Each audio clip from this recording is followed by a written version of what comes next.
یمن باری دیگر شد بمب باران. اخبارو را خونده است.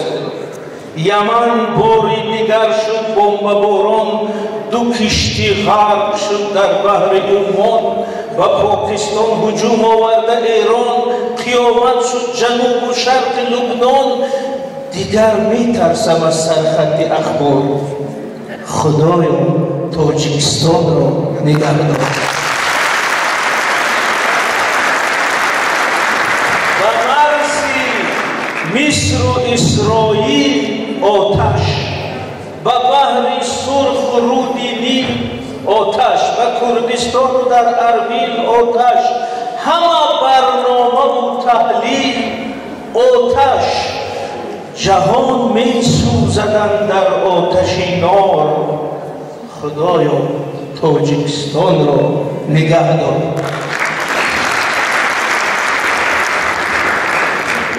و خاک و خون برابر شد فلسطین، و تاریخی تمدن داغ ننگین خراسان را گرفت. افراط و نفرین از آن ساحل نگه دارد و دوربین.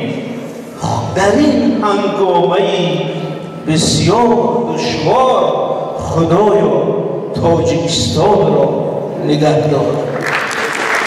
جهان جبهه جبهه، دسته دسته، نظامی وحدتی عالم شکسته. گلوگاه خلیج فارس بسته، و روس و اوکراین از جنگ خسته. محیطی 23 کشور ولنگار، خدایا تاجیکستان را نگه دار. دعایت میکنم تکرار و تکرار، خدایا تاجیکستان را نگه دار.